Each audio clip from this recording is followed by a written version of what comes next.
All right, since we're having little technical difficulties with back-to-back, we were going to have Kevin sing it, but I don't know if that's necessarily here or there either. Back to back. So we have to give the shout-out as he starts singing it and dancing to Mr. DeCandio before we get going to the show. He went back-to-back. It doesn't happen very often, so we want to highlight the fact that he did it. And he did it with black-green both times. So, yeah. Great deck for the first week. Black-green, but a little bit more aggressive, you know? I like it a lot. All right, well, here we are. We are in episode 4 of the Weekly Ward. Season 2. I'm Dan Ward. It's Kevin Jones, the daddy, chilling with me. We are going to be going over everything from Week 1 Standard, which I know everyone's pumped and ready to talk about. We're going to get into, for those of you that are cat lovers, we're going to talk a lot about cats today on the show. We're going to be pulling some magic tricks. Cat daddy. And also, for everyone that's going to be participating in events this weekend, we're going to break down the Richmond Effect, which is the Star City Games Standard Open that will be going on. The Week 2 Effect, yeah. A little bit of a discussion about how the format evolves over the first week and if that's a net positive or a net negative for the Pro Tour, and a lot of stuff about that. Yeah, definitely. So before we get going into that, just let everyone know, the show is brought to you by Kerwin's Game Store, your best place in gaming. Come check us out, grab some singles, whether you need sleeves, anything you need in the gaming community. It doesn't have to be even Magic. We have everything from Y-Swords to Yu-Gi-Oh!, Pokemon. Check us out. All of our previous videos are always uploaded within a couple days after the show. Articles from Josh, Max, Rachel too, probably. Vintage Super League. Rachel's been doing it I heard she won. The whole thing? I don't know. Someone said she won. I know that she was playing last night, and I'm not sure if she won the whole thing, but that would be probably should have awesome. Done some research about that. Oops. Yeah. So, yeah, definitely check us out. We put out content weekly, and it's always free. So, boom, there you go. Yep. Now. Got every Ether Revolt single in stock, including the ones that did great this weekend. She won the qualifiers. Nice. Oh, that's sweet. Well, we in there. We got lots of what do you want to call it? Rish cars and we got some cake, not necessarily by the ocean. Winding constrictors, okay. Snake daddy. Boom. So, a little bit of a story to go into SCG Columbus. Meanwhile, while Dan has his cake and eats it too, man, being in charge must just be so great, right? It's great. It's great. Anyway, so the first open of the year, I didn't have 2 buys. I only had 1 buy because it was season 3 plus the invitational invitational weekend was the only results we had, and had a pretty good invitational weekend with top 16 in the classic and top 16 in the invitational, but didn't have a great season 3. I missed a couple events because of the World Cup and some other stuff, and just being late and a medium minus human being and whatever you want to call it, and that said, I only had 1 buy for the initial open of season 1 of 2017, and I woke up, in the hotel room, pattering around, getting ready for the day, and I throw on the coverage. I'm like, I get to see 1 round while I'm getting ready and shaving and all that stuff, and they throw it on, and it's this match right here, Ryan Overturf and Jack Kiefer, and it's Ryan's playing Grixis Control and Jack is playing some weird 4-color. Metalwork Colossus deck, and I'm like, I just get that fleeting panic feeling, all my preparation was wrong, I didn't do a good job because neither of the decks that are being played on camera in round 1 were anywhere close to anything that we tested. Sure. We tested a lot with a lot of different people. We did. And we did test together for this tournament. Weird. And 4-color Colossus were nowhere near our testing process. Yeah, I thought it was hilarious that, people, were trying different things, and, the Colossus deck. Yeah. I don't know. It's just, it's one of those decks that I've definitely lost to someone just putting 3 10-10s into play, but I just don't think it's good. I played against Joe Lissette. He did nothing. Okay. Nothing at all. Game 1, he did nothing at all. Hard to win when you do He literally did nothing except for crack Renegade map a couple times and die. Yeah, I spoke with him a little bit after the event, and he was saying that he didn't think his deck was good for the tournament, but he still thinks he's going to work on it. And he thinks there is something there. Oh, I didn't think there was something there, but it was just weird the first week. And the Game 2, he had a bunch of Thought-Knot Seers, which were really good because I did not expect him to have Thought-Knot Seers, and I almost boarded that removal, but just to be safe, I kept it in. It's weird because Tezzeret can give plus X minus X. Sure. Not minus X minus X. Yeah, so you can kill people. Give a Metalwork Colossus like plus 6 minus 6 and one-shot someone or whatever. Oh, yeah. So me knowing that led to me leaving Harness Lightning in my deck so I could kill a Metalwork Colossus if he tried to one-shot me with it. Sure. And as a result, I just drew a bunch of Harness Lightnings in game 2 and killed all his Thought-Knot Seers and won, and it was really funny. Jesus. But I stumbled into it. Like, I backdoored my way into a win there. But his deck did not seem like it did not seem great. Maybe against other things it was, but I had control, counter spells and a bunch of stuff. So gotcha. Didn't seem good against the Saheeli decks. Dylan, I'll get into that in a little bit. And also to rate the Colossus deck, I don't know how you feel about it. I put it at 2. And I'm talking about the old, last season Colossus deck, because I don't think there's been enough time within 1 week of the testing to be able to have a fair assessment of exactly what's going on with that deck. So.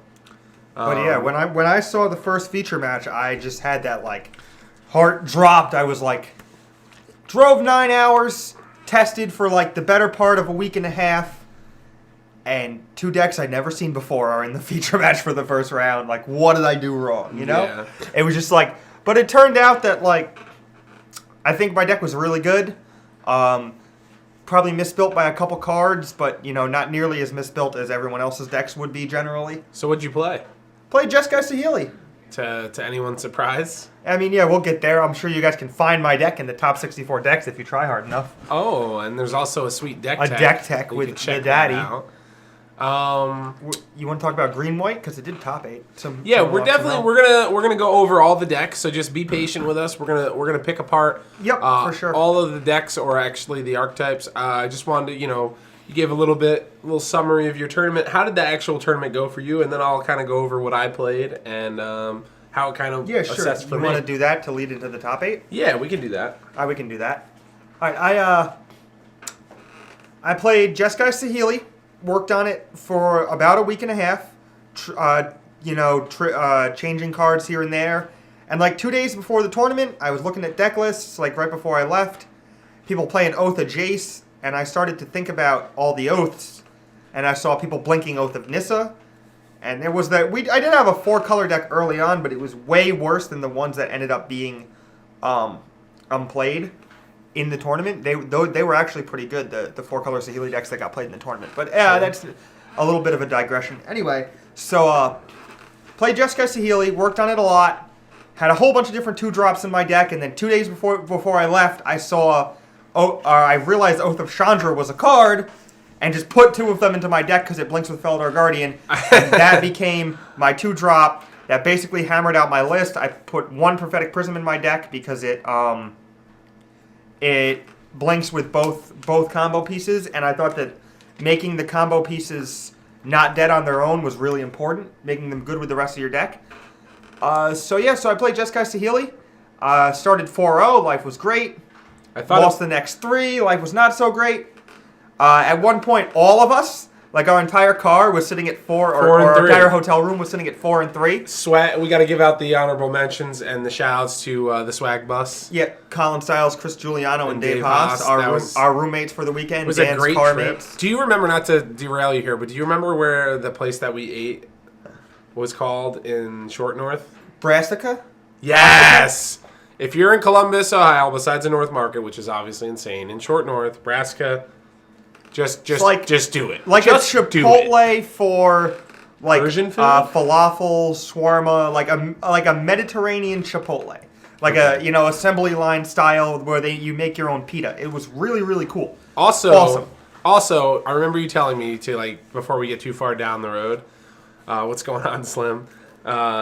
You said that when you looked at Oath of Chandra, you thought about me. Because it's a card that I would play. No, because you had some stupid deck a few formats ago that was Demonic Pact. The Demonic Pact deck. I played 3 and 4. You played it to Brick Dramoka's command. But yeah. You also had a red-white Planeswalkers deck that was. Oh yeah. That deck was bad. So but Dan yeah, can derail them. yeah, I like it. It's a change of roles for once. Usually I'm derailing him, crawling out the big. But I have cake, so I can just. Yeah, no, you can just eat your cake while I go off on a tangent. But so played the Jeskai Saheeli deck at 4 and 3. I was like, all right, well, maybe I was wrong. Maybe my deck's not good. Maybe I have not enough lands in my deck. I definitely should have had one more land in my deck. But I think that... Zach. I think that I did a pretty good job, and I hit a stride at 4-3, which is probably the either the best possible time to hit a stride, or some could argue a little late. And I won the next 7 rounds I played. I won the last 2 rounds of day 2, or day 1 to make day 2, and then I won the first 5 rounds of day 2 before losing my win in game 3 to a gentleman named Julian John playing Esper Flash, which I think is a really good deck. He lost an insane match to Tyler Hill. Oh, he did? Yeah. So, and it was the reason why I want to bring it up is because of Oath of Chandra. He's sitting at 5, and Tyler ticks his Chandra, and then plays his second copy of Saheeli. So Saheeli Legend Rule ticks up for 1, brings him to exactly 2, and they're on turn 5. And he goes, Tyler's like, okay, I'm done. End step, kill you. And he just didn't even see that he was dying to Oath of Chandra because a Planeswalker came into play and died on turn 5 of turns. I'm just watching this and I'm just like, holy cow. That's really cool. Yeah, it was like, because you can't do anything at that point. The trigger's on the stack. What can you do? Yeah, can't do anything. You're just dead. You're just dead. You're just dead from the second that the Chandra resolved. Yeah, because think about that. If you have Spell Queller and you're like, well, I have Spell Queller, the Saheeli doesn't kill me, let it resolve. He might have something that can kill me. Yeah. And by not doing that, he's just dead. Trigger. Yeah, that's crazy. And yeah, that is really crazy. ridiculous. But yeah, he played. Hey, thanks a lot for the follows. Woo woo! He played a fantastic match. Julian played very well against me. He played to his outs and he got them. I'm not sure if he drew it or if he had it, but he managed to make a second Gideon emblem and then play Selfless Spirit to turn his Heart of Kirin into a 6/6 that was potentially indestructible. And I was at 6. Hey, thanks a lot for the follow. On turn 4, had to anticipate for an answer and missed. And had he not killed me on that turn, I would have Gear Hulked an Anticipate or a Glimmer, untapped, anticipated, looted with Nahiri, and found Saheeli like on the last possible chance and won the game on turn 5 of turns. Gotcha. And probably top 8'd. So, yeah, so I got 18th. My breakers weren't that great. I dropped pretty far. But yeah, that was my tournament. Pretty frustrating end, but a nice run there in the middle that gave me my confidence back and my confidence in the deck. I do think the deck is great. I think there's a lot of potential there. I think a couple things need to be tweaked, though. Okay. Also, like, brief aside on the first week, like, I played some cards that I wouldn't have played in a more defined metagame, namely Brutal Expulsion and Essence Flux, because they're tricky. No one would ever expect you to have them, and, like, they do stuff against a wide variety of things. Like, against the expensive, like the Colossus type deck, it's a counter spell, or like it's a remand effect, which is pretty good. Huge tempo. Yeah, a tempo swing. Something expensive gets, bounced back to their hand and you kill it, Walking Ballista or whatever. Against the Mirror, it's a little clunky, probably not great, but it's great against something like Humans, where you counter a Planeswalker or a bigger creature and shock a smaller creature. It's great against green-white tokens, where you can shock something small and bounce back and attacking Gideon end of turn, or an Avacyn, put it back in your hand. Or your own Gear Hulk. Or your own Gear Hulk, sure. It's great with Gear Hulk because when it's in your graveyard, they have to respect Gear Hulk. And as a result, there's like a whole bunch of different things they have to play around, because like between all the other cards in your graveyard and Brutal Expulsion, you can do like anything you want when you have a Torrential Gear Hulk in your hand. Sure. So like all these things make the deck good, or make the card good, but I probably wouldn't play it in the next week just because the metagame is more defined and I know what I need. Thanks a lot for joining the team. We'll see, though. Maybe it keeps its way in because it was really good. Yeah, from my perspective, I got to test with you. I got to watch some of your games, and I agree with you. I think a lot of your choices for week 1 were good, and I actually did like a lot of the one-ofs. There was one card that we spoke about that I was not on board with, which was the Pathetic Prism, which could have been a land. But I think a lot of the one-ofs, and you're hitting home here where I think people need to take this into account. It's really good to have a couple flexible cards in your week 1 deck that not only people can't play around, but are very effective in your deck. Like when we were testing, it was one of the most annoying things because I'm trying not to like play against you with knowing that you have these Essence Flux and these Brule Expulsions. Yep. And like it's hard to like unlearn that, if that makes sense. So I think like, but putting that into perspective for like the entire tournament where you're only going to play one round, you're never going to play against strong. You're never going to play against Brutal Expulsion and Essence Flux from someone else. Yeah, and it's like it's really tough. Ray Perez had one Brutal Expulsion actually, which is funny, but I hear what you're saying. The only thing that I like think that was an error maybe, and I guess you can't really call it an error because it's like, hey, you did a deck tech, but you gave away a lot of information by doing that, and you can talk about that with your match versus Chris Anderson. Yeah, no. I wanted to bring that up because I think that's Chris really interesting. was just like, oh, you have that's all your Gear Hulks, but I have one of my sideboards, and I brought it in. So like when I cast the third one, he was like, oh, you have one in your board, and I was like, yeah. And I'm like, oh wait, I did a deck tech. I'm like, how do you know my deck? And then I realized, duh, I did a deck tech. Yeah, and thanks a lot for the follow. Appreciate it. But yeah. You leak some information, but it works both ways too, right? Because like you leak information about 2 1-ofs, and like the chances that you have the card at exactly, the chances that they have that card at one specific time is like pretty low. So you probably gain value overall from making them play around 1-ofs. It's just like anytime they play around a 1-of and you have it, well, whatever, they played around a card that you had, which is something that you can deal with. And then if they don't, if you don't have it, you're gaining value there. Like, you're gaining equity there. So I think that's good. Okay. So I'll talk a little bit, like, kind of about my tournament now. I was pretty happy with my deck. And for once, I can actually think that, like, you were content with my choices. Yeah, I thought your deck was good. Thank you. Yeah, appreciate it. So I played a deck that not a lot of people showed up with, but there was a little bit of hype going into the weekend, and it was a 4-color Energy Aetherworks Marvel Saheeli Cat combo, and that is a mouthful. So basically my deck wanted to do everything a Marvel deck wanted to do, so I had the 4 Ulamogs. However, I was able to blink using the Feldar Cup all of my values things as far as Woodweaver's Puzzle Nut to get energies. I had a Whirler Virtuoso in my sideboard that was good. Just one? Just one. That was Colin Stiles. That was his little tidbit of information after. He also played the deck with me, and he was like, you know what? We should play one of these. And I was like, you're right. We should play one. 3 power and 4 toughness spread across 2 bodies for just 3 mana. Bet you can't eat just one. That is true. Moving forward, I needed so many. Moving forward, I would play 4 in the main deck, but I liked the other 3-drop we played, the Renegade. Yeah, I'm not necessarily sure that you can play both, but I don't know. It's really tough at the 3s. Like, the slots are really tough. Whirler Virtuoso performed at about expectation. It was pretty good for me. It's a little weird. I don't have a ton of energy in my deck, so sometimes I can only make 1 or 2 guys throughout the course of the game, but it pressured Planeswalkers really well, and copying it with Saheeli was cool because the 2/3 was kind of tough to block sometimes, and they could gang block it or whatever, but it's just gonna die end of turn, so like it's free value or whatever. See, for me, like when I was like working on the deck list, I looked at it this way. 1 card gives you 3 energies, which is a body. The statistics are very close to the same. I'd rather have 3 toughness in my deck than 3 power, but I can get over that.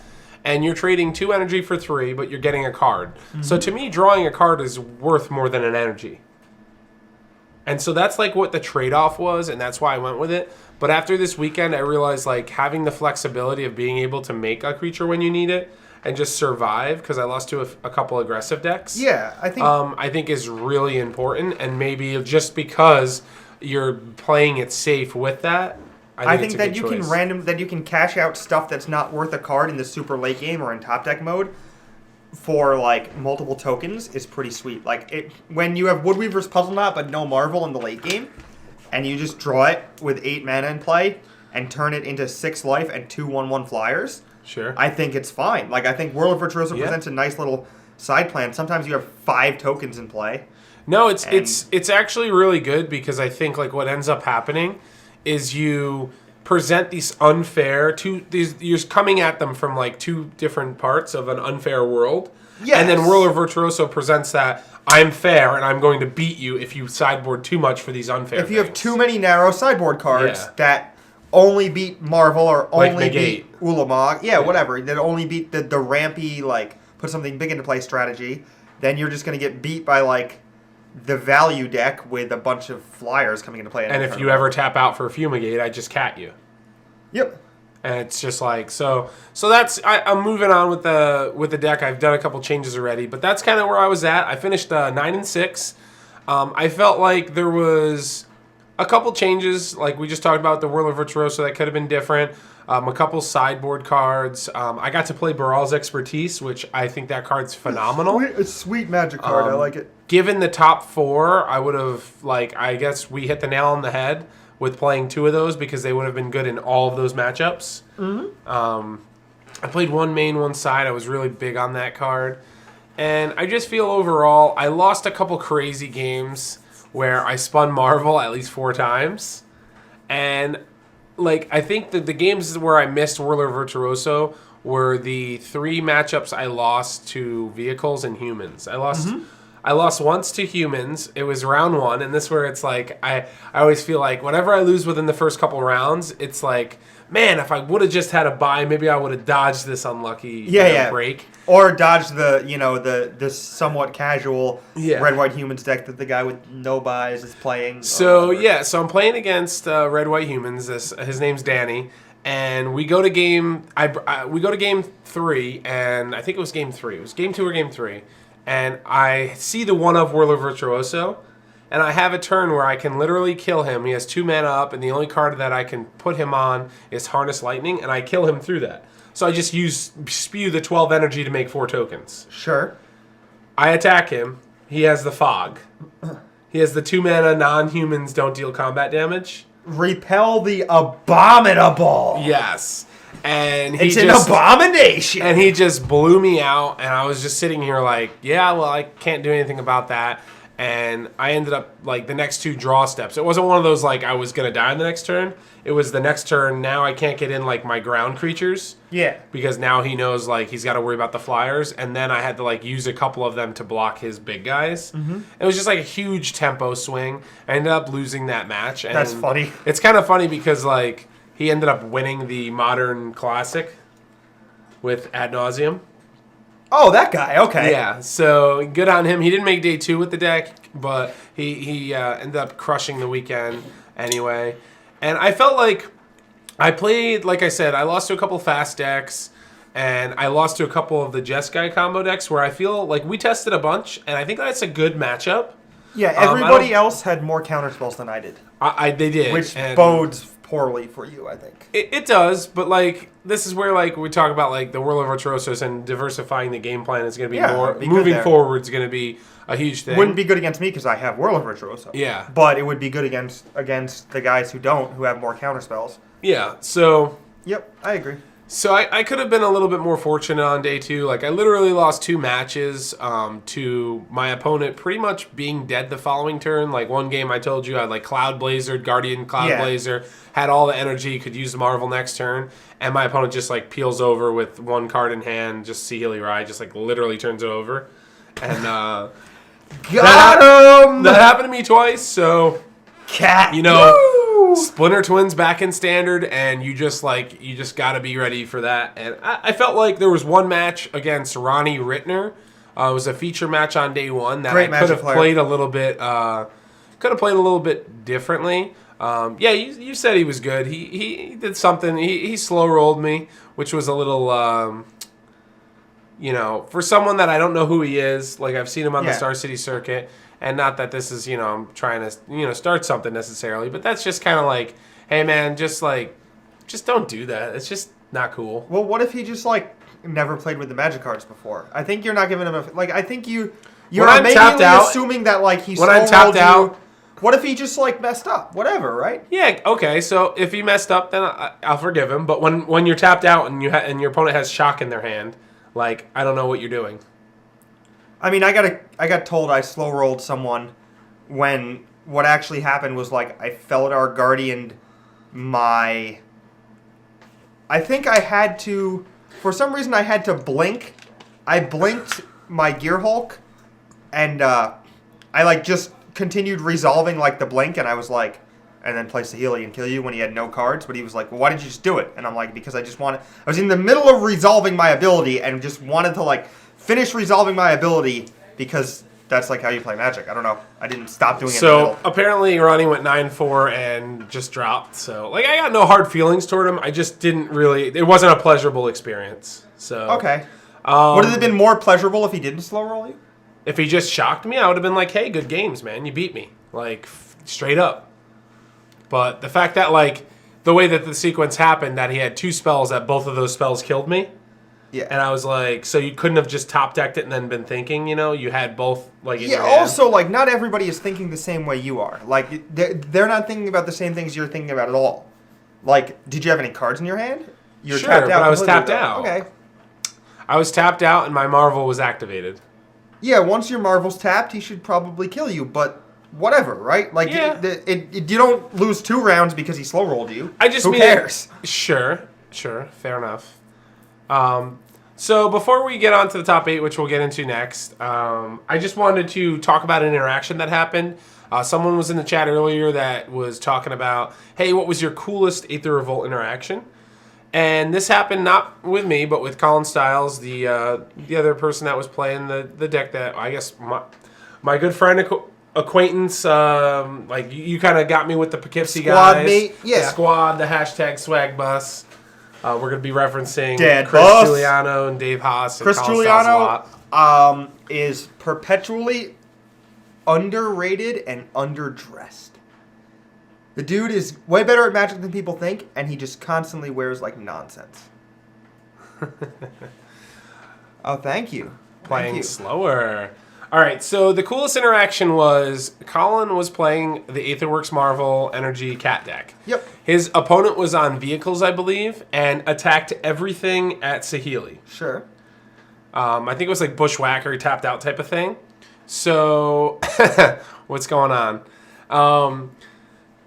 Colin activates the Aetherworks Marvel after all the attackers were identified as attacking Saheeli. Hits Feldar Guardian, blinks the Saheeli Rai. So now the creatures go into a Maze of Ith period because the Saheeli Rai is a new Saheeli Rai, and it doesn't see that those creatures were attacking the new one. That's crazy. And he just untaps and just kills them. It was insane. Why didn't he just kill him on his turn? Because his opponent was attacking him. Well, I know, but he could have just activated Marvel on his own turn.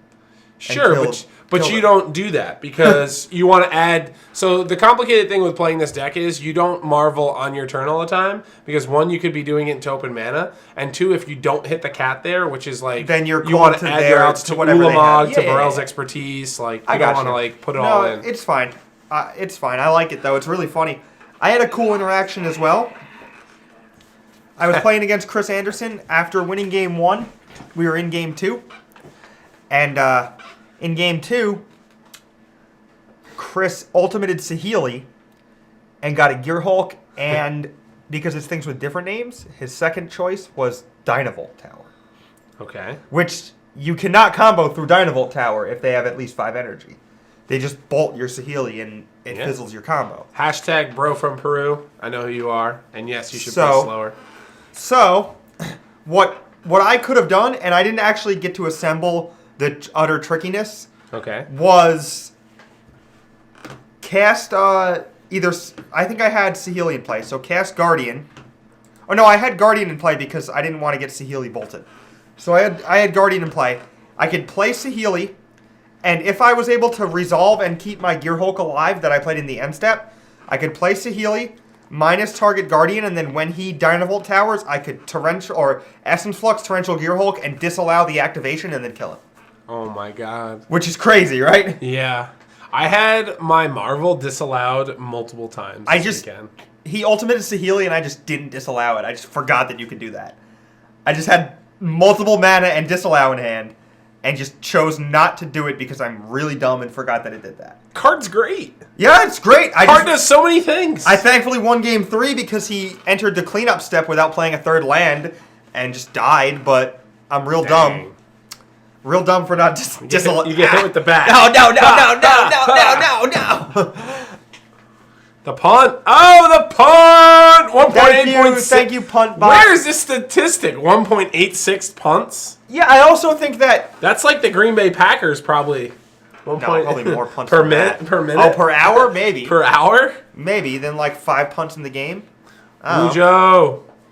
Disallow is a funny card. Like I don't think that anyone really had played with it before. So, whatever. Like it's weird stuff. I mean, it's good, but there's a cost for how many you put in your deck, right? Yeah, of course. There's a cost for how many 3-drops you put in your deck in a particular sense. Chazzy especially OJ. the ones that aren't instants. The ones that are instants, you have a little bit more of like a little bit more leeway with, but the ones that are sorcery speed, you have to be very careful about too many sorcery speed 3-drops because once they have one piece of the combo in play, you can just never tap out again and you just die. Yeah, true. They just place the Healy on turn 3 and then look at you and force you to leave your mana untapped every turn, and then they end a turn Torrential Gear Hulk, and you just die anyway. And it's like you just get like mana shorted every single turn.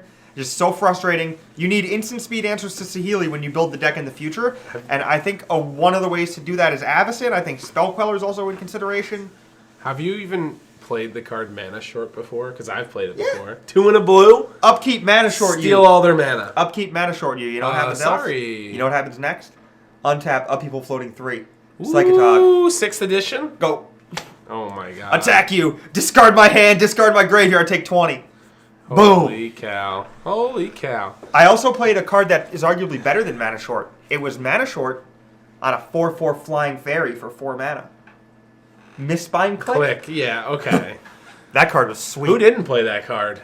You know what's like the new Mana Short? Elder Deep Fiend. Kind of is. I really like that card. I hope there's a way to build that card into the Saheeli combo deck. So not to get everyone too hyped, but I love my deck that I played this weekend. However, I do realize that it could use some changes. And I think Elder Deep Fiend is definitely something that I'm going to look into.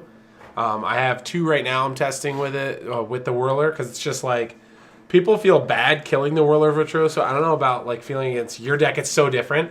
But like, one of the coolest things is when you have the Guardian package in your deck and you're still playing Marvel, your opponent never wants to tap out. And so you just randomly get to these board stalls where these games are just like, I'm not going to tap out 3rd or 4th turn because I'm worried about like a Saheeli resolving, which by the way, I don't know how it worked for you, but turn 3 Saheeli onto an empty board is big game. It's great. Like, this Planeswalker has gotten such, like, a bad rep. Like, I've heard people talk about Tibalt, and it's in the Tibalt category. Like, no. This card is actually really good, and it's just not, like, as busted on the front side of, like, reading it firsthand. But the applications within this block are incredible. I guess if it drew a card, it'd be way too good, right? Come on, if it's +1 with scry 1, draw a card, come on. It would have to deal you a damage instead of them. Yeah, no, it could... But that still would be ridiculous. It could conceivably ping creatures, too. That'd be sweet. If How many times did you get one damage to target creature or player, I think it would be fine. How many Nisses did you kill this weekend with I did that. I did that a fair amount. I killed some Nisses. I killed some opposing Saheelis. I got my Nahiri killed by... Actually, he missed it. It was on camera. Ely could have played Saheeli minus copied Rogue Refiner and 6'd my Nahiri, and I just completely forgot he could have done it. But he just missed it on board, which, I mean, tapped out? I mean, yeah, I made more mistakes than he did that match, but that's the one that he made. He just didn't realize he could do it, which just shows that even good players like have relative inexperience with the new cards. Yeah, I've done that multiple times, and my Refiner got killed. I'll copy my Refiner, it's dead. Blue-black control is a problem for the Marvel deck? Yeah, I'd probably agree with that. I don't think it's a problem for the Jeskai Saheeli deck, though. I just boarded in a bunch of Cloud Blazers and just... Yeah, I could agree. Like, it was definitely something that was on my radar that I thought about. But blue-black's not really that big of a deck, you know. I actually worked on a list prior to this tournament. It was my backup deck. And I just still don't think that it's ready yet. Jim had pretty good success with it over the weekend. And he was in one match within the top 8. Lost 100 Nance. But I just don't think that... Jim said that the deck that Dan played, which was like the Esper aggro deck that we played in Atlanta, was testing great, and Dan was at one point 8-0 with it, and Jim just could have played that, but just didn't want to play it because he wanted to play. Wheels fell off on day 2. He just wanted to play a control deck instead. Yeah, I gotcha. So Jim just plays a control deck not because it's good, but just because it's Jim. Gotcha. One of the coolest decks I played against, though, was it was like Thanks, Ace. black-green counters. Oh, Ace is Jonah from Poughkeepsie. Oh, okay. What up, Jonah? Who was playing games with us? Yeah. In Poughkeepsie? Yeah. It was crushing Good me dude. when I tapped out. Yep. But yeah. This deck was black-green counters with Harness Lightning and Arlen Cord. Okay. It was Jund counters. Okay. It was sweet. I like Arlen Jund Cord. Energy, Greed Belt Rampager, Verdurous Gearhulk, Arlen Cord. I played against that deck at 10-3. Harlan Second Cord? to last round. Harlan Cord, yeah. All right. Let's get into it. We went over our tournament. We went over some of the decks. Let's actually get into the top 8 here. Yeah. We'll start off with Mr. Brennan DeCandio. Back to back. We have a black-green, as they were calling on stream, Delirium. I'll run it down real quick. We got 25 creatures, 4 Verdurous Gearhulks, 4 Walking Ballistas, 4 Grimflare, 4 Mindwreck Demon, 2 Tireless Tracker, 4 Winding Constrictor, 3 Rishkar. We got 23 lands, 12 spells, most notably the 2 Fatal Push, 4 Grasps, 1 To the Slaughter, which was insane on camera, and 2 Ruinous Paths, and 3 Traverses. What do you like most about this deck? Or do you just not like this deck? What do I like most about this deck? Yeah. I sound Winding Constrictor into Rishkar. pretty busted. Or the interaction between Verdurous Gearhulk and Walking Ballista that we saw in the finals. Machine if Gun anybody's Kelly. watching. Yeah, he just turned it into a 5/5. He was like, play Verdurous Gearhulk, put 4 counters on Walking Ballista, attack you for 5. And the guy's like, okay. See, If you kill it, you just take 5 damage. it's crazy because I played against a guy on day 1 who beat me in like round 6, and I felt so bad because like I lost to 2 matchups, black green and green white, this weekend, and like in testing the black green deck, it felt really good for me because they can't really stop Aetherworks Marvel, and they don't even have that much to stop the combo. Yeah. Right. And so after the match, I was like, hey, good luck. I wished him good luck.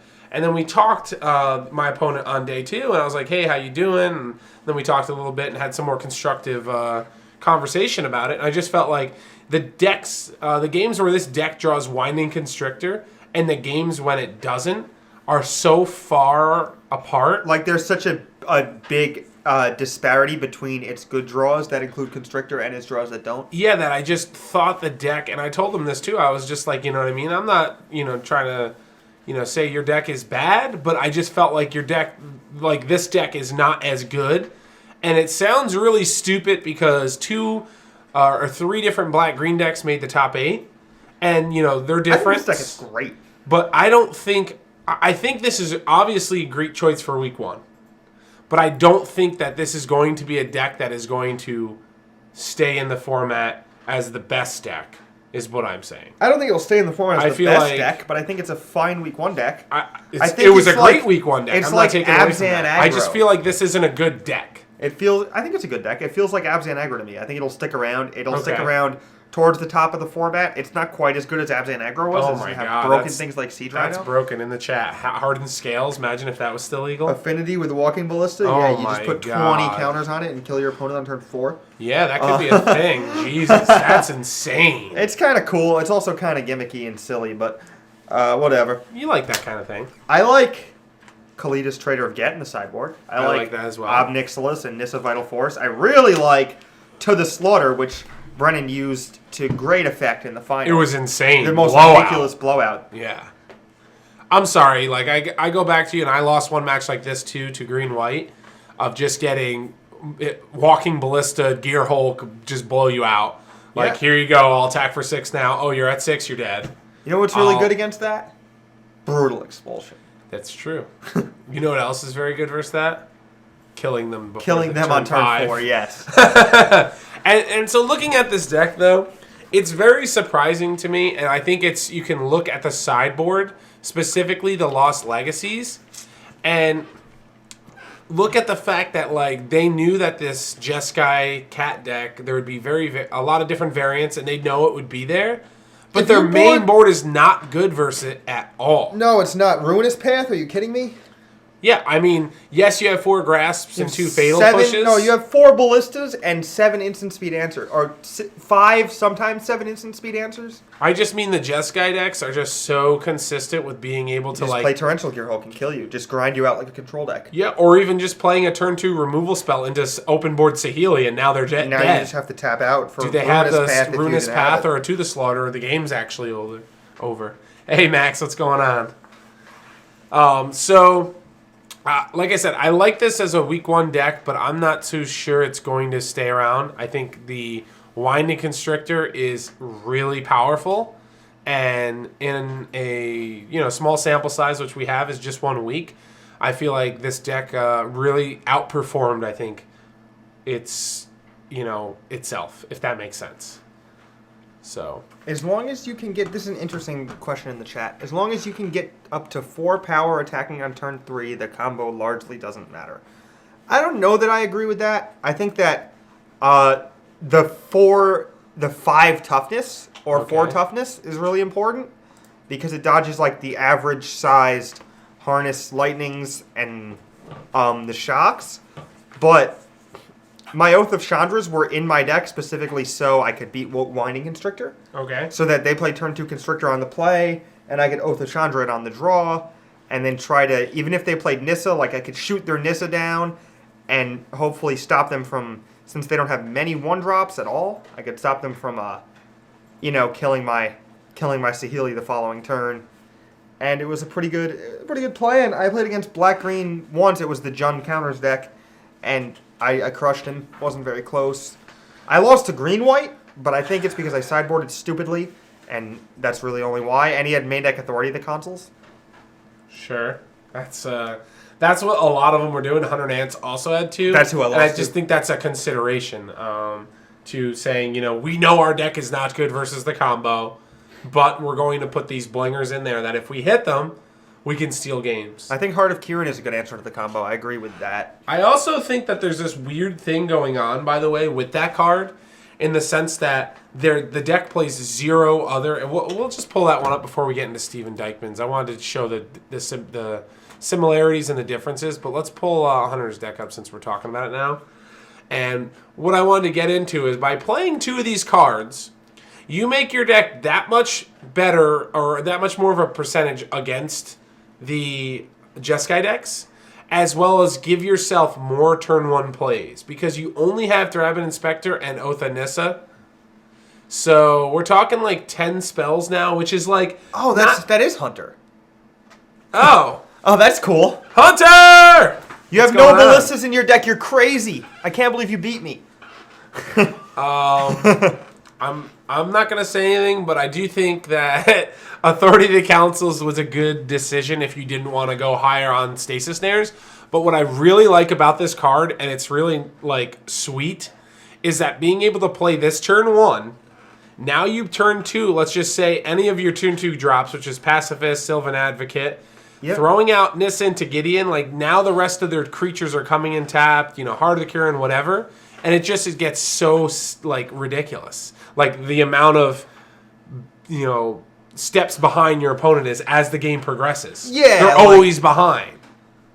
You get to, play Pacifist, which, forces them to do something, but then you get to, play Nissa and still, wake up your Pacifist if you really want to. Okay.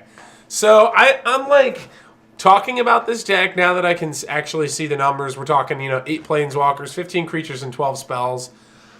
I'm not in love with the deck, but I understand why some of the numbers are the way they are. And I like the fact that, we have some 3s here and not just dedicated 4s. People think it has to be a 4. It doesn't have to be a 4. This is a card that going into the weekend I think was a lot of hype on. Heart of the Kirin. Yeah. And I think that it was actually, when it was played against me, it was really good. I felt it was good against me too. It actually ended my tournament. I don't know if you remember that. I don't know if this is why you're saying that. But. No. I lost to it. I lost to it as well, and I felt like I don't know. I don't want to put it in the same breath as Smuggler's Copter, but it's hard not to. That's where it's replaced. Not the same at all. It's but it hits harder. Way worse. It hits so much harder. It's night and day worse. Okay, but do you get where I'm saying though that it's a different hit? Like, being able to loot is obviously very powerful. But being able to, like, crew this with planeswalkers, like, in this style of deck... Well, it just puts ridiculous restraints on deck building. Your deck is good. It's very good in the decks that can support it. Decks like this, you know? Some of the Flash decks, I think, can support it, too.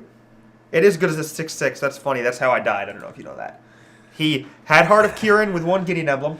Played Gideon. I tanked forever. What I should have done is anticipated in response in case I found negate. I found, like, land, whatever. Anyway, it doesn't matter. But I let his Gideon resolve. He played Heart of Kieran he played Selfless Spirit after embleming his Gideon. Crewed the heart. Before I could ever kill it with Tears of Valakut. It was never a creature until it was a 6/6. That could be indestructible. And it killed me. And I died. That was my tournament. He would have gotten infinite cats on turn 5 of turns, but I died on turn 4. So you're saying your opponent had a bigger heart than you? Yes. All right. Sideboard notes here for this deck. What do you like about the sideboard? We see Heroic Invention. This is kind of interesting. Yeah, I think that card is good. I didn't know it was a rare. It's a cool card. I think it has some eternal format. It's like applications as well. Okay. It makes me smile a little bit to see the quarantine field because I got to watch Hunter play a couple of games. You know, surprisingly, he was on, feature matches, doing well the entire tournament. Yeah. And I saw this card so many times, so it's one of those, like, sometimes you just draw that card a lot. And it seems like a great card to have in your sideboard for this weekend. Yeah. I'm curious about this card. I think this card is awesome, a Johnny and Yielding. I'm curious about this being in his sideboard. Yeah? Stram's expertise. Just go wide. Go wide. Everyone's asking about MGG. Can I mention it? Or should I just wait till the end of the show? Whatever you feel like. If you feel I just like... Real quick, for the people who are asking, I'm late to everything. I'm a horrible person, so I got kicked off my team. But I am a phoenix. The daddy will rise from the ashes. And on that note, I'm going to have a piece of chocolate have some cake in memory of my professional Magic career.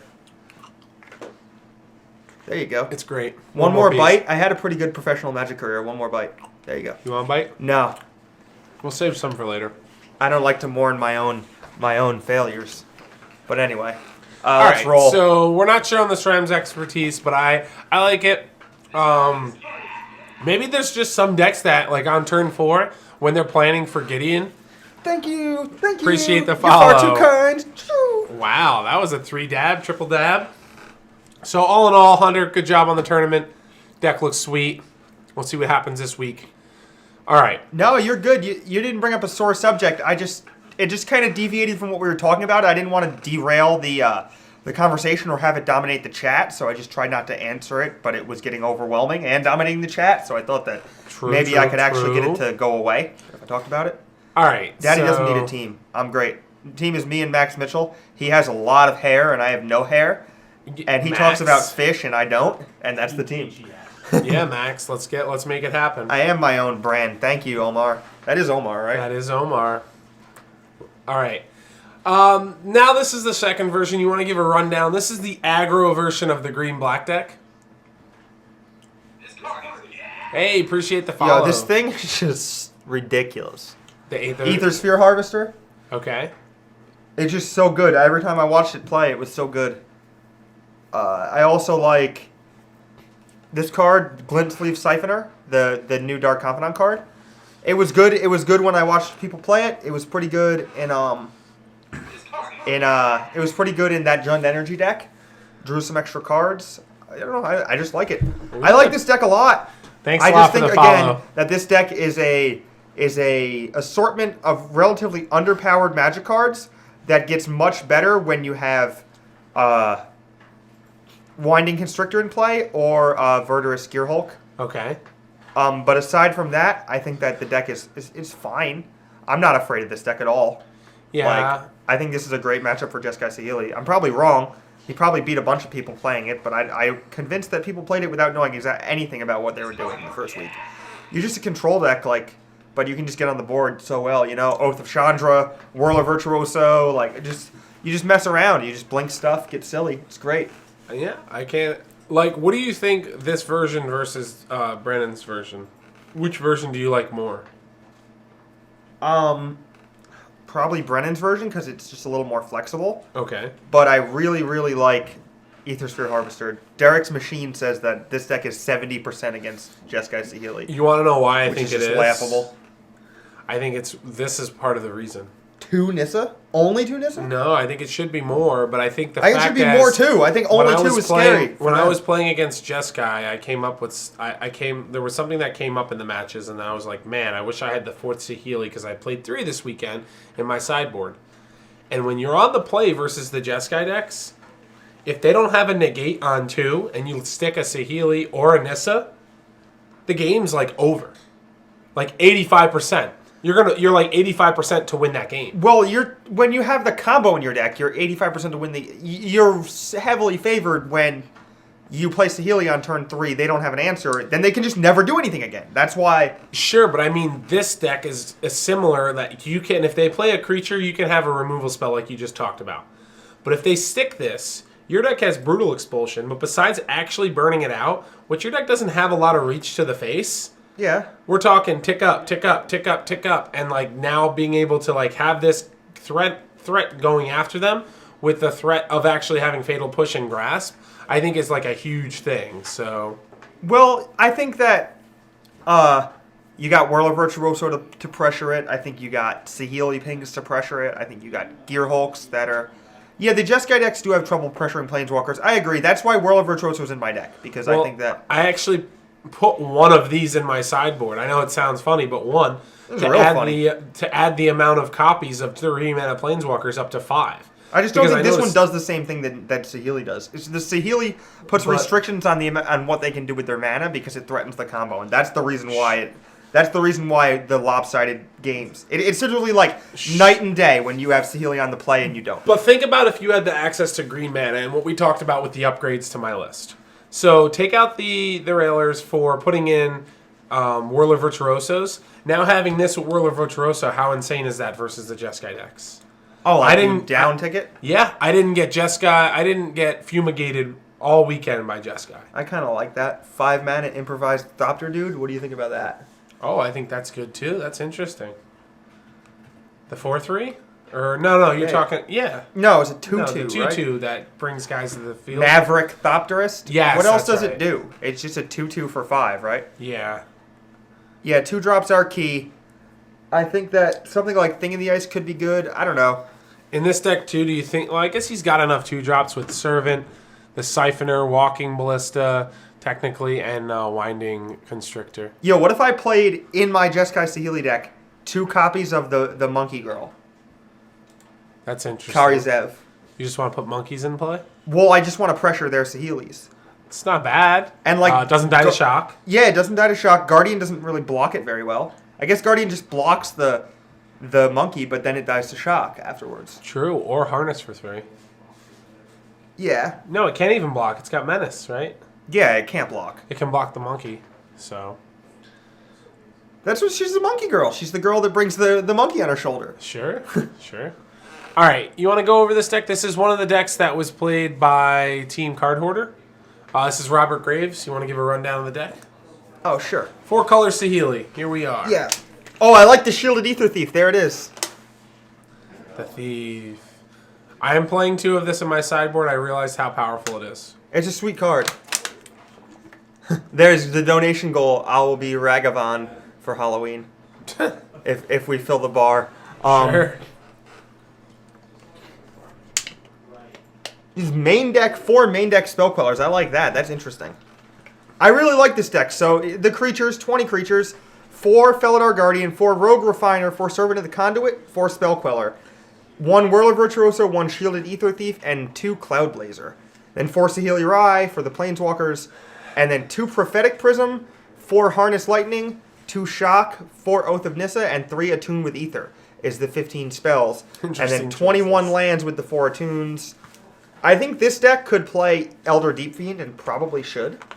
I think 21 lands is real aggressive. Well, with 4 or 3 4 attunes. Oath of Nissa and 3 attunes and 4 servants. Yeah. But like their green count's still not that high. That's what I'm worried about. So Like, it bothers me that, like, yes, they have prophetic prism, but, like, they have 4, 8, 12 turn 1 hits. Like, Evolving Wilds is great, but there's only 2, and, like, they come into play tapped. So, having 12 sources for turn 1, I don't really like that with having as many 1-drop green spells. Because, obviously, if you have to play this on turn 2, it's a cost. It kind of hurts you. Now you're not playing your Prism, you're not holding up Harness Lightning, you're not playing Servant. Yeah, maybe. I feel like that's not correct. But, like, if you think about that you would have, between the hubs, if you would use the hubs you would use the hubs to cast a tune, obviously, if you could, or Oath. Sure. But if you have a Mountain, or one of the 3 Vantages, or the 1 Spirebluff Canal, instead, you can leave up Shock on turn 1, and then turn 2, you could play... Or you could play turn 1 Evolving Wild, turn 2 a tune plus Shock. Like, that's fine. Sure. As long as you're still using your mana somewhat efficiently, it's fine. Sure. Quick question. Someone in the chat's asking. Is Spell Queller good in a metagame filled of Walking Ballistas? I think so. I think it's great. I think it's just fine? You just need to steal it, or what? Well, it just comes back and dies, right? It's just a hard counter for it. The thing that, like, you know, we're talking about Robert Graves' deck now, but, like, just to, you know, get over Walking Ballista again, the thing that really bothered me this weekend, and I don't play a lot of removal spells. I had a couple Harness Lightnings and some Natural States where I didn't bring it in any of the matchups that, like, it was irrelevant besides that card, was the way that this black-green deck is built, and in some versions the green-white deck, even if you go to kill the Walking Ballista, you just, like, lose so much because you're, like, playing a card to kill their card, and then their card still kills another card. Well, there's an idea. There we go. And the chat found it just before I could open my mouth. If you Stasis Snare their Walking Ballista, you can untap, blink it with Guardian, and then Stasis Snare something else. Ooh. It's really cool. That's really nice. But the same... That's something you might want to think about kind for of this the weekend. same functionality as Oath of Chandra, that you Oath of Chandra their Ballista, and then Oath of Chandra the next thing they play too. Yeah. It's kind of similar. I like Stasis Snare because here's another cool thing I've thought about, because I was thinking about Stasis Snare a lot the other night, is you can Stasis Snare an attacking Gideon. Okay. And then if you have creatures yourself, untap Guardian your Stasis Snare, blink their blocker, their Gideon comes back into play with 4 loyalty and no Night Ally to protect it, and you can just kill it. Oh, if you have 4 loyalty. Or 4 power in play. That's cool, right? Yeah, like, Guardian's just so sweet. The amount of times I was able to, like, Guardian, flicker a Marvel, flicker a Planeswalker, use it again. I was able to, like, flicker Puzzle Knots to be able to use Marvel. Like, it was just so cool, like, insane. Yeah, we got 200 viewers, like, first show. Have we ever had 200 viewers before? Appreciate 200! Thanks 2 chains! 2 chains? I was singing some 2 Chains when I was, like, half asleep this morning. Okay. My girlfriend told me that 2 Chains has... Boom! Has Tough actin' Tenactin. Has, like, a college English degree, and that he wanted to be a rapper instead because he said it was hard to make money with an English degree. So he's just a rapper with an English degree. Isn't that fun? That's why his vocab is so good. That's pretty cool. Yeah, he's so great. Hey, thanks a lot, NASCAR Father. We appreciate it. And thanks for everyone following. It's awesome. So yeah, thank Scooter. you guys. We appreciate all the viewing. Yeah. Whee! All right, so Ta-dee! did you get to play against any of these 4-color Saheeli decks this weekend? I played against Ely Cassis. His deck was a little different. Okay. He crushed me, though. Played much better than I did. Hey, appreciate the I missed follow. a trick. Thanks a lot. But I should have cast Shock on his Rogue Refiner that was attacking my Nahiri before blocks, so that I could block with a Spell Queller if I had to. Sure. And I didn't do that. I just cast it. I didn't say anything. I didn't say before damage, before blocks, anything.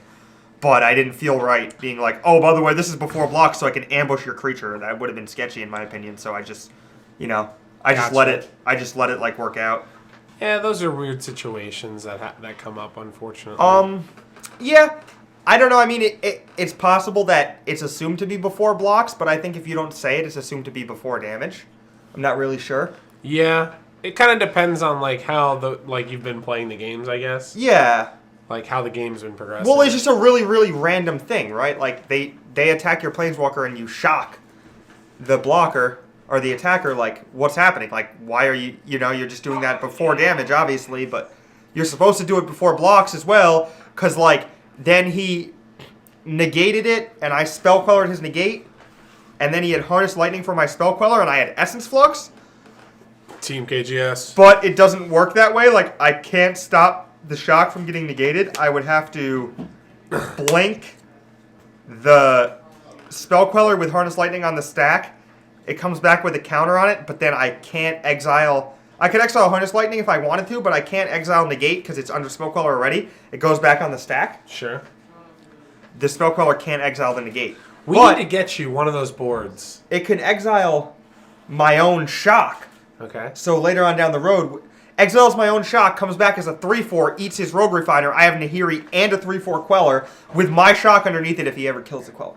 Okay. Now that's the right play, but I just wasn't clear enough in I feel like no one in the chat can possibly get 100% of what you just said because like you're such in the moment and it's like coming out really fast. And like I just can't think of like I want to get you one of those boards where like NBA on TNT they have Kenny Smith run to the board and he's running with his like shoes and he's like boom, boom, boom, and I'm talking and I'm pointing at Radiant Flames even though I'm pointing at a green screen and I don't know exactly where I'm pointing at. But you can be like, follow me, here we go. And like Kevin just like I just see you like just running to the board, even though it's right here. So we need to work on that. We'll get a little board and you're gonna have circles and so. But all right, people are literally playing shock. Shock. Like I played 3 and it was great. I lost to shock. Literally, shock ended 2 matches for me this last weekend. And it was pretty tilting, I'm not going to lie. I didn't flux and eat his guy because, first of all, the judge was telling me to make a play. Ely was telling me to make a play. And I was probably taking too long and should have made a play. But also, I think that I didn't do that. I thought I could do that, but I didn't do that because I didn't specify before blocks. And I didn't want to like ambush him with the whole, I've been doing this before blocks thing. So I just didn't do it. Okay. I didn't do it because I thought it would be sketchy to be like, by the way, after we made all these decisions, this is before blocks, just so I can eat your guy if everything else goes wrong. It just feels like sketchy to me, so I didn't do that. I don't know. That's why I didn't do it. I probably could have done it, and I don't think it would have been cheating or anything. I would have gotten away with, because we never specified, so I could have been like, by the way, this is before blocks. But whatever. I just didn't feel right doing it, so I didn't do it. What'd you do with your play, Matt? I have a question. You're not allowed to play it. It's banned. But I played it. I used it. I didn't use my MGG playmat because I'm not on MGG anymore. They didn't ask for it back, though. So I'm going to keep it like an engagement ring, I guess. Wow. After a shattered relationship. Oh, man. All right, it's a little bit depressing. Sorry about that. That's okay. So moving on, we spent a decent amount of time on the top 8 decks. I know we didn't get to Jim Davis's deck, and we didn't get to the Mardu Vehicles deck. I know that's more of a known quality. And Daniel Fournier, we're going to come back and reference the Jeskai Sahili in the Cat's Out of the Bag. We're going to talk about some specific Jeskai. Kevin can give a little bit of his opinion on what he thinks. We can even look at my deck if we go far enough. Yeah, that's true. We can get in on that. So we're going to talk about week 2 now, though, right? Yeah, week 2, Richmond. Here we go. All right. So there's this weird thing that happens when you have a brand new metagame and now you have some kind of known information from week 1. So my first analysis would be that more people that go to this tournament are going to be prepared for black-green than they would have for Columbus. I think people knew that the black-green deck was a deck, however, didn't think that it was going to be as popular. And even myself, I saw more copies than I thought I would. I thought that it would be popular because I thought that it was a good week 1 deck since it's pretty aggressive, pretty disruptive, and pretty straightforward. And that's a good recipe. This is like a 2-part thing. So where do we think people are going to move to for Richmond based off of week 1? And the second part we'll get into after we go over the first part, I guess. I think that people have realized a couple things that are important. Okay. Being that if you can force people to tap out in the combo decks are great. I think the first week they sought to exploit people would be leaving open mana. Okay. And then you could use Glimmer and Torrential Gearhulk to bury them when they left open spot removal every turn. So I thought that was the approach people took week 1. And the other approach they took was to build their deck so that everything blinked, so that the combo pieces weren't bad on their own. Two things that I think are very smart, and it showed that those were the decks that top-aided, you know? The other way I think you can build your decks is by forcing them to tap out, and by playing things like Gideon that are good if they leave up spot removal. Okay. So I think that it's possible that we could see some more flash elements in the Saheeli decks, or even like flash decks being built as Saheeli decks. Sure. Which is also potentially possible. I don't really know though, because it's kind of tough to see. I think that I think that instead of people evolving a ton, they're more likely to just like tweak the decks that did well. That's what people usually do. Like sometimes you see the first week and then you see someone just play something broken that, you know, like, for example, like after week 1 of Shadows, we played that Band Company deck. It's true. Everybody did great with it. The deck was broken. Deck was great. Daddy's great. Displace was great. I gave Dan our deck. And for the Invitational, we added, which was week 2, we added Eldrazi Displacer to the deck to beat up on the mirror. And it did. It was great in the mirror, and it was great in the deck in general. And the deck performed great again. Dan drew himself into 9th or 10th or whatever. It was great. The deck was great. My modern portion went very well on day 1. And then day 2, I played against a couple bad matchups. And Fracturing Gust has taken me out of many top 8s. And this was another tournament where that happened. So, it kind of just tough to beat. When you got little green guys with lots of cool things, that Fracturing Gust just says, you know what? You can't take everything with you. This so you gotta orange drop is some like stuff the off. most perfect sized orange. It's ridiculous. Orange is I hope great. it's not too distracting to the product that I'm just holding it, but it keeps me from like picking my nose or biting my nails or That's anything true, and I ridiculous had like the that. bat to... Why would you... Did you take the guy who's skin and bones and you hit him in the shin with a bat? What is wrong with you? You gotta keep him in line. You even hit me in the arm and it just hits my bone. Listen, do you want to talk about this some more? I want to talk about magic and not get abused. Thank you. Well, you're abusing my orange right now. Yeah, what? You drew yourself out of top 8. Don't blame Fracturing Gust. I agree. Fracturing Gust would have, if it wasn't for Fracturing Gust, I would have drawn into top 8. But anyway, correct, I did draw into top 8 or draw out of my top 8, but that's okay. It happens. It happened once, and it won't happen again.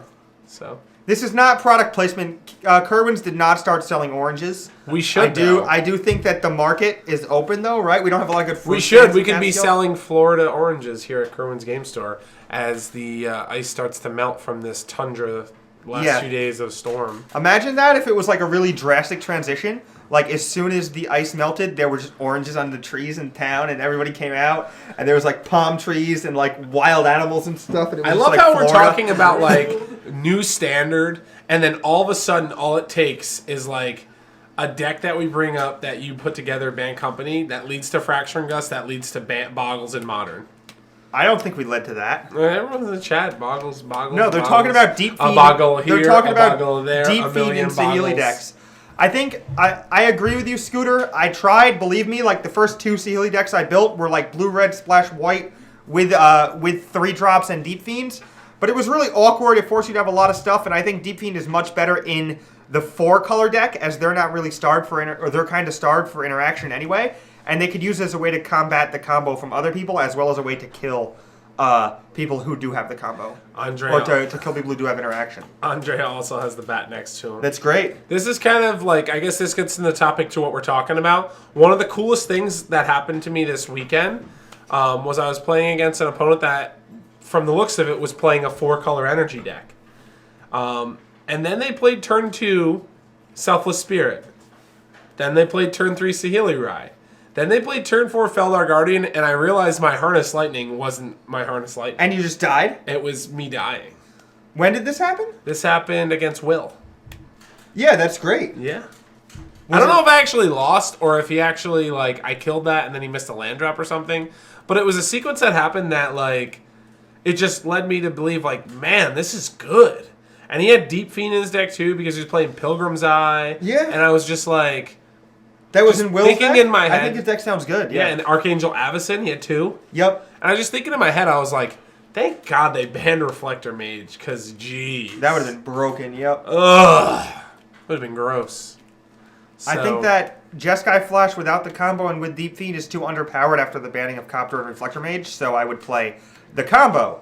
And my Deep Fiends are so much better if I untap and kill my opponent, right? Yes. And also, yes. they're so much better if you get the first one out, you can use it to chain into other ones. I think Liliana's pretty bad when you just die if you tap out for it. Okay, so back on to Richmond, and yes, Brazilian barbecue will be great this weekend. I'm looking forward to that. I've been thinking of how to re-rail the conversation back towards Richmond, and I couldn't, and that's why you're in charge of the show. I just kept looking at the orange and being like, this smells really good. Hashtag GP San Jose, those of you that are going, I'll be there with Joshua Rohr, Edwin, and we're going to be doing great stuff out there. Edwin, 2 chains. All I do is win no matter what. Yeah, we got it. We got it. We are. All right, flowing. So back on to, I got you, Mr. What is it, Mr. Woj? Woj. It might be European. It might be Mr. Voigt. Voigt? Okay. Voigt? If we have time, we'll get into Jim's deck. Let's talk about Jim's deck for a second here. We don't have to pull it up, but we can talk about it. You played against Jim. We'll use this to segue into Richmond because do you think now control decks are better when there's a more defined metagame? We have known information now. Mid-range to control decks, we can see they can improve their numbers. I still think Jim's deck is a borderline unplayable pile. But you said that about mine too. About your blue-black deck? Yeah. It was. You gotta give me some credit that with me building that deck, you had some kind of points against Jim. Started from the bottom, still at the bottom, but I have an orange. Wow. Yep. I don't know. I think that blue-black is good because it's it has counter spells, and if it's a slower metagame, if you're on the play, you're okay. You could play Thing in the Ice to combat the token decks. Follow. Thanks a lot. But they just have 7 ways to kill it in their main deck, and you have no other way to turn on their removal, so they'll just always kill it pretty much. So I don't know. I don't like blue-black, but I think there's some strengths to it, and I think the strengths to it are that the card draw is pretty good in Anticipate and Glimmer, and the counter spells are really good in Disallow, Negate, and Void Shatter, I guess, at Confirmed Suspicions, which is a big game with Torrential Gearhulk. It is a very big game with Torrential Gearhulk. I had that happen to me at GP Denver. Bobby Fortunate got me with that. The one thing that I don't like about Jim's deck, and it's the reason why I didn't play my version of Blue-Black, our decks were very similar. There was a couple things that were off. I was playing Metallurgic Summonings, and he was playing Confirm, and there was a couple cards off. But the problem that I had was if you draw the wrong half of your deck, you just lose. Yeah. And I didn't want to show up to week 1 with a deck like that where you're going to be playing against a lot of different decks, and you're going to also be playing against a lot of people with the same deck with different cards. Is it crazy putting Karizev, the monkey girl, in the Jeskai Saheeli deck? Is that crazy? I don't think so. If you had the option to play Goblin Rabblemaster, you would snap it off, right? In the sideboard. It's not Goblin. Yeah. It's not Goblin Rabblemaster, but it is something that does a similar effect. Yeah, maybe you just sideboard it for the mirror. Yeah. They'll never kill it, and you spell Quellers too. It pressures Saheeli really well. We will talk about Modern, but not on this show. We'll talk about it next week when we have some information back from Richmond, as well as we'll have now 2 classics to talk about some Modern. So we'll dive into some Modern. Tune in next week. Yeah, that's right. Little segue. Tune it in. Get in there next week. All right, so let's do a couple just real quick flash in the pan do or don'ts for Richmond. What do you think is going to be now after week 1? What will be the number 1 deck in Richmond? Black-green counters. Black-green aggro. What will win the tournament? What will win the tournament? Jeskai Saheeli. Is that because you're playing it, or that's because you think it's great? I thought I was going to win this tournament, and for someone who finished day 1 6-3, I definitely gave it a shot to still try to win the tournament on day 2. But I don't know. I think that maybe Jeskai Saheeli won't win the tournament, or maybe it will win the tournament as a blue-white flash deck splashing the combo. It's possible to be a different consideration, but I think that people will evolve Saheeli even more, and I think that the deck is still good. Isn't Garrison better? No, because on the draw you can't tap out for anything that costs 3 when you're on the draw, because you just die. Yeah. So you want to play things that cost 2 that force them to tap mana. Selfless Spirit is decent.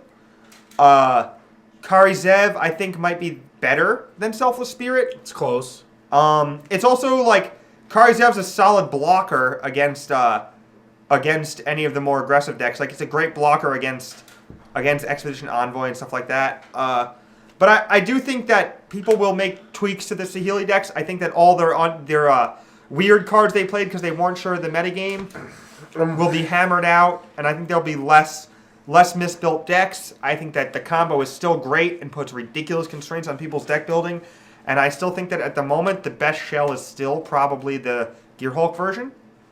And then to round that out a little bit, I lost to 4-color Saheeli. I lost to the Mirror with more counterspells, which I still think is kind of a trap. Okay.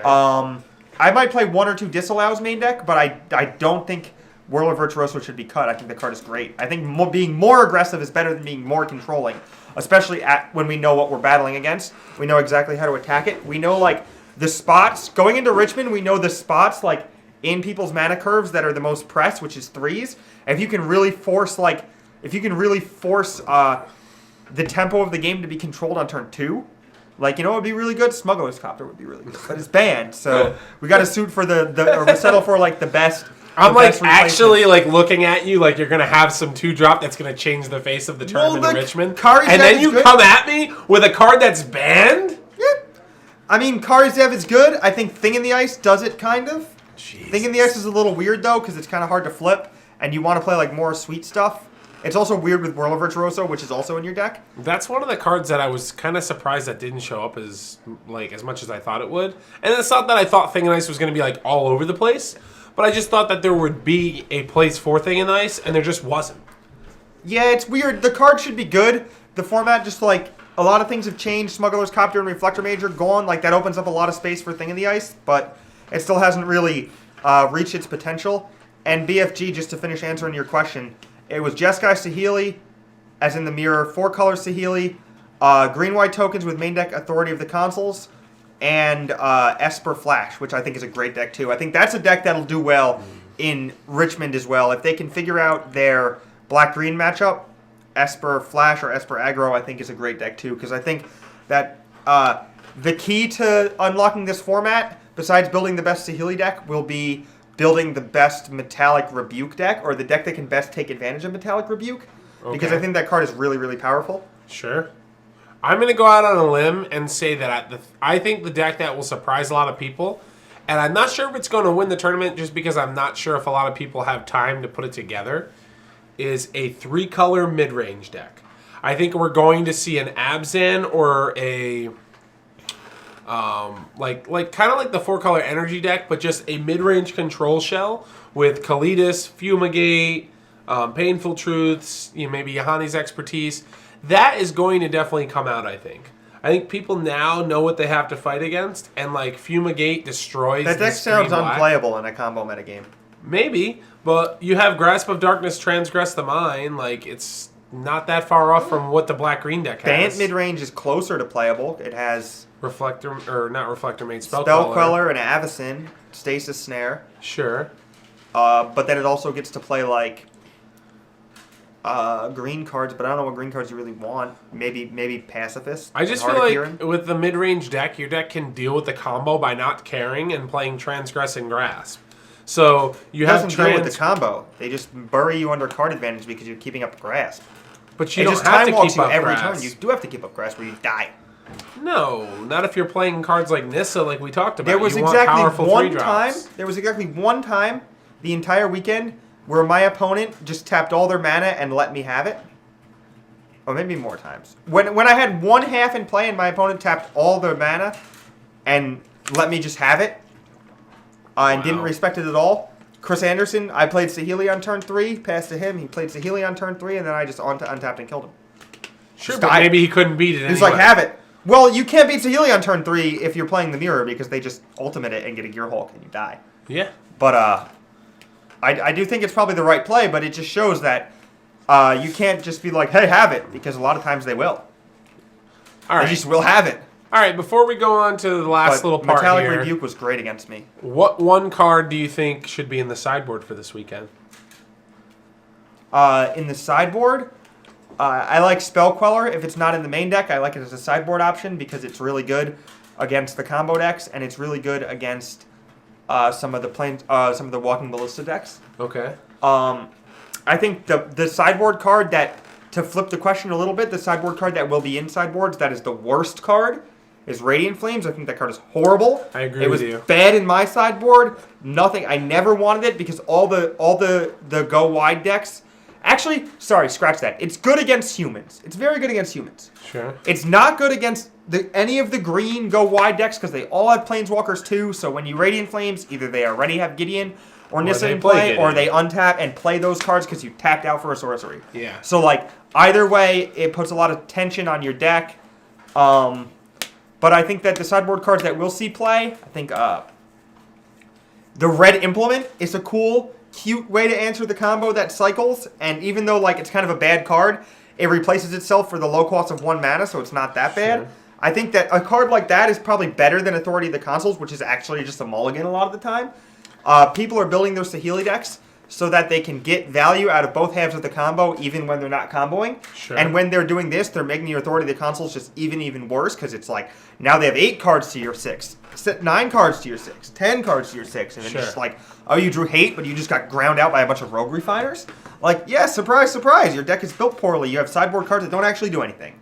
Like, that's what happens when you don't prep correctly. It's not a good card. The card that I think is you're going to see in everything from Red White Humans to Mardu Aggro to Pummeler is Kari Zev's Expertise. The Threaten card? Yes, I think it's really phenomenal in a format where people are trying to Verdurous Gearhulk and pumping up creatures so that you can steal their biggest threat, play another spell, whether it's a Harness Lightning, whether it's a Declaration in Stone. What if you Kari Zev's Expertise and then Saheeli and copy the Gearhulk you stole and then kill them? That's interesting. That makes me think about one of my opponents when I was going through game 1 and I Ulamog triggered and my opponent has everything that a Mardu Vehicles deck should have, and within the top 20 cards I find 3 Saheeli Rays and go, what is going on here? Yeah. And so there was a lot of people doing a lot of spicy stuff with the combos, trying to mix and match and find what was the best. I played against this guy, Joel Repta. He's a Canadian guy. He's one of Edgar him as well. And Dan Fournier's buddies. Yeah, he was a nice dude. Nice guy. He played well. He had Oath of Jace, which I really like. I think that's sweet. It's probably a little better than Prophetic Prism. And Oath of Chandra. Also, like, it scries when you have Saheeli. It helps you find the combo. It's sweet. Yeah. I worry about too many 3s, but I kind of like Oath of Jace. It's sweet. Yeah, you can't get Saheeli from the Kari Zevs, but you can definitely, if it's in play, you can copy whatever, which is interesting. Oh, I don't even care about casting something for free. I forgot you can do that. Yeah. I just want to threaten Verdurous Gearhulk and then copy it and kill them. What if you steal it and then cast Magmatic Chasm? How gas is that? How do I feel about Sigarda? And then how do I feel about Sigarda? I feel Sigarda's fine, but it's definitely not as good as it was in the last standard. We're not having to give ourselves pseudo hexproof due to Emrakul. Nope. They're just giving you 1,000 cats and saying, "Hey, cat, you!" Very few decks are playing transgress effects that won't that matter at the late game. Pick the brain. So I think it could be good in a mid-range deck, like I said. I don't know if you're talking about maybe a Tyler Hillish deck that you want to put 1 copy in the sideboard. I could see it being fine. I think he made the concession to Ishkana Graf Widow, which is probably a little bit better, but just because of the mana efficiency, I think so. I think that Brutal Expulsion is sweet as a way to answer Walking Ballista because it gives you another half, right? Like, you can shock the Walking Ballista and you didn't have to spend a whole card on doing that because you can also bounce or you can bounce something or bounce a spell. So I think that's good because I think just using cards just to deal with Walking Ballista is a frustrating spot to be in. Yeah. So I think it's nice to be able to deal with it while also getting some other action. That's why I like something like Stasis Snare getting blinked again. something like Spell Queller, where it's a hard answer and then provides some value as well. You can deal with these cards without having to worry too much about actually beating the specific card if you just play like some pretty flexible, solid Magic cards. Sure. Find that it works out well. And along those lines, I think that Avacyn's a good card too, because in mirrors as well as in matches where you're facing the combo, the 4-color deck and the mirror both like their lightnings really need to stay for your Guardians, and they can't really do much else with Harness Lightning besides kill Torrential, Gearhulk, and Felidar. And adding some Avacyns in there will put their mana under a lot of pressure. And Avacyn weirdly protects the combo while also like pressuring their Saheeli in a great way. Sure. And like it doesn't kill Guardian with its flip, but it also doesn't kill your Guardians along the same lines. But it does kill like their Quellers, Sure. their Whirlers. It's a great card to have against the tokens deck too. Like the green-white tokens deck or the black-green deck. All right. Well, we are running a little short on time. So we talked a ton about Saheeli. So what I want to do is this. I want to say, let's save this episode or this segment for next week.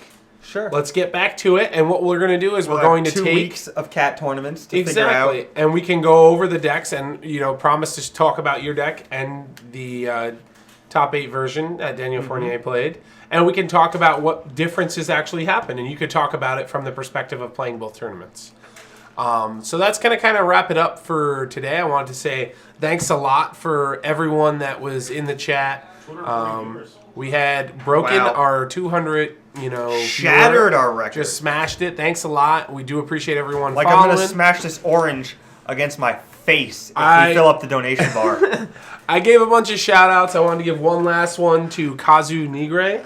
I played against this. I think it's Negri, but is it Negri? Yeah, it's Negri. It's okay. Negri. He's a buddy of mine. Super cool dude. I played against him. I don't know if he's on the show watching it now, but it was really nice to meet him. And that was my most important, to me.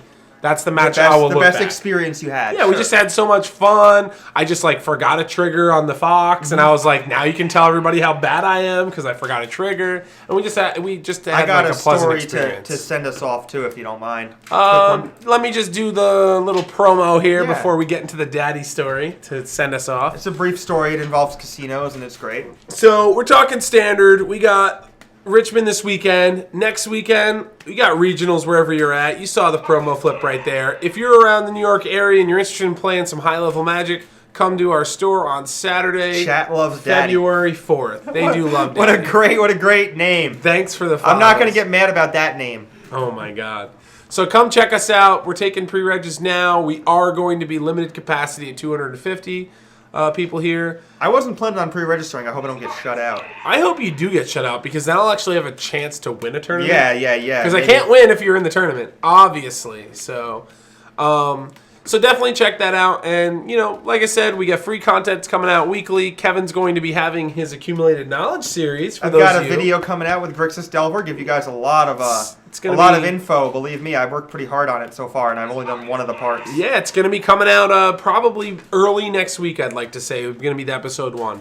So check us out there. And coming soon down the pipeline, you will see us at Grand Prix Pittsburgh. Mm-hmm. We're going to have a booth there. So we got a lot of weekends going on. We got San Jose, Richmond this weekend. Then we got regionals in store. Then we're going to GP Pitt. So possible we'll have some new video content or new article content coming up in the future too. It's true. I heard someone might be right. We might have a new writer for maybe. Yeah, you never know. We got to get Max Mitchell, me and you together. Team KGS starting again. Dublin is the weekend of regionals. Yes, February that's 4th. next weekend. The time zone is such that they're 6 hours later than we are, so the tournament will start, I guess, our round 1 will start at 10 o'clock, and they'll all already be halfway into the tournament. Man, we got... You know what? I got to say this before you tell your story, because we're sending off. Every time we got 20 followers. That's fantastic. I'm pumped. Every time I hear, this card is gas, which, by the way, is a clip from me actually saying that. It's a clip from your Pro Tour deck. I just want Randy Bueller just to chuckle because when I said that, he swallowed he just went and he was laughing. It was just so great and priceless. So we're gonna have to pull it up at one point. It's your shining moment, right? Whoa. Oh, they want a sub. We can't do subs yet. We can't. We're trying to get... Okay, so this is what's going on. For the sub button. We're trying to get to the sub button. We need all of everyone's support, and every week that we do the weekly ward, we've been streaming on Tuesdays and Thursdays. Yesterday, with the weather and with the standard being where it is, and modern with the new set coming out, we kind of like didn't do anything. Unfortunately, tomorrow I'll be traveling as well as San Jose, but we're going to try to get to maybe getting one more person on stream.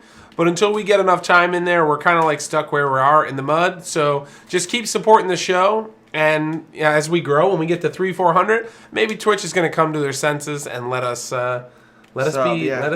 subscribing. So it is gas. Gas. You know what card is gas? We should change it. Madcap Experiment. And yes, I signed it. We should change it to say, this show is gas.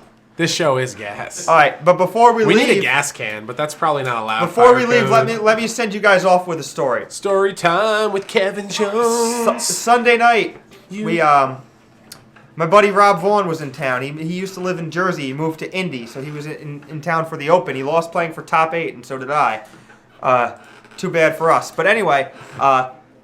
he's good friends with Patrick and Cedric, so after the show, we were looking to get into some nonsense. So we ended up going to the casino after dinner. Gentlemen are playing some blackjack and playing some craps. We met a cool guy at the craps table. His name was Tony. He was a big fan of us and a fan of Magic, so shout out to him. Cool guy. Shouted us out on Twitter. But anyway, towards the end of the night, a lot of gentlemen, myself not included because I was broke and didn't really play anything. I just birded.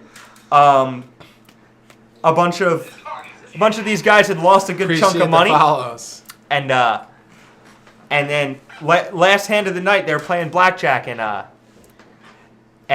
Cedric throws some money down, Rob throws some money down, Rob gets 8s, and of course splits them. He's got his last $65 right there on the blackjack table, and he splits the 8s. Another $65 he's got to borrow from Ced's pile, sure, and he does, and then. He gets a Deuce. 9, I believe. Okay. And I think the other one was a face card or a 8. Okay. So he had 16 or 17, and he had 17, and then either 18 or 16 aside the 17. You know, part of telling the story is actually being able to tell the story. Well, the point is that he split 8s and was now double in for all the money he had. Okay. And I was like, I didn't know my emotions could go this high. And Patrick and I were watching. It was just crazy. And then it was great. And then the dealer hit the cards, and the dealer busted. And Cedric had 16 or 17 and won. And then Rob won both his hands. And he was still down like $500. It was just hilarious. But my God. We left on the high note, and then on the way out, we found out there was a free soft drink bar where you could take a styrofoam cup and some ice and get a soda. Sure. And I made sure to get half lemonade and half Sprite. Little and Arnold we really got to hit the casino where it hurts. I get a little half lemonade, half Sprite. Make sure they know about, hey, I mean, maybe I can't affect the casino's bottom line, but I'm sure that I'll mess up their caloric intake rates. So oh my God. We didn't leave with our heads tucked between our legs or our tails tucked between our legs. We were triumphant. You got him for that Sprite and lemonade. We did. Yeah, a little bit of a spritzer there. Hell Kitten, thanks a lot, and we do appreciate Thank you guys. That was fun. Hopefully it's going to happen soon. That's a goal for this year. You know, we're going to hopefully be able to get to that point. So that story is pretty awesome, actually. It's going to be one we remember. So let's get it going here. That's going to do it for us this week. Episode 4 of the Weekly Ward, Season 2. We're coming back next week, 12:30. KJ versus the Highway. Big Ward 28. That's Kevin Jones, the master of the Manus Rider, and you can't teach that. That's Dan Ward, and he's 6'6", and you can't teach that. See you next week. Y'all take care. Bye-bye and good luck. Security measures are now in place. Inventors' permits are suspended. And ether access is restricted. People of Kaladesh, my name is Chandra Nalar. These measures are... And I am I'm one of you. We trusted the consulate once, but they betrayed us. Don't be blinded by Tezzeret's lies. The consulate sends peacemakers to arrest you and calls that safety? They steal your inventions and deny you ether access and call that freedom? Ignore this agitator! Do you feel safe? People, return Do you feel free? Enough! Initiate crowd control. Don't you dare touch them! Disperse this rabble. If you're looking for a fight, I'll give you one!